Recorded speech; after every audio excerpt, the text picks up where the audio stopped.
Hello, beautiful spirits. I want you, for your homework this weekend, and for the rest of your life, start trying to focus your mind on the positive.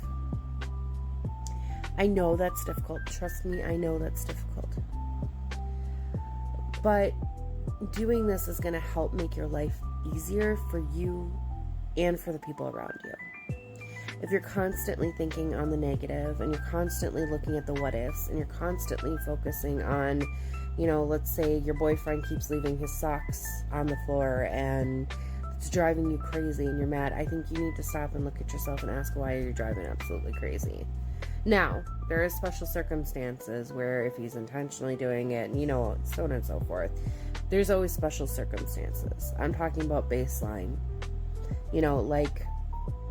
There's a few things that my boyfriend had been doing that it was driving me crazy, and it was actually driving a wedge between me and him in the relationship, because in my head I was like, why can't you just do this? Why can't you do that? And then I had to stop and think, and I'm like, is this me or is this him?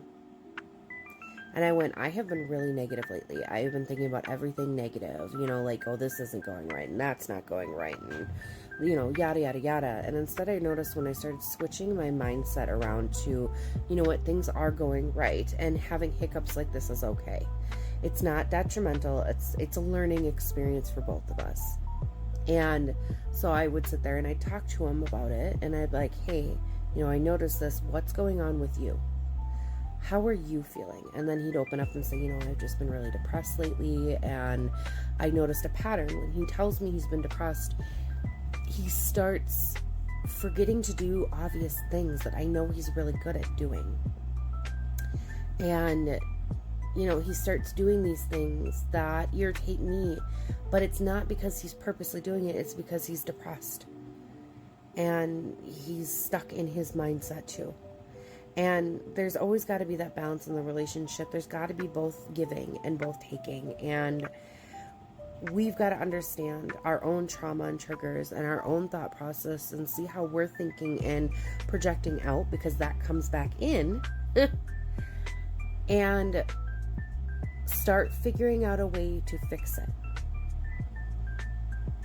And a lot of the times, the things that we are freaking out about actually is our own internal things, because I noticed when I started changing my mindset, and I noticed when I started being more kind and nice about the situations and so on and so forth, his mindset started changing. He started feeling better, which makes sense, because if you're depressed and you have somebody getting on you, it just makes you even more depressed. Hopefully this can kind of help. If you need more examples or anything like that, just hit me up in my DMs or in the chats or wherever the chat stuff is. And I could give you more examples.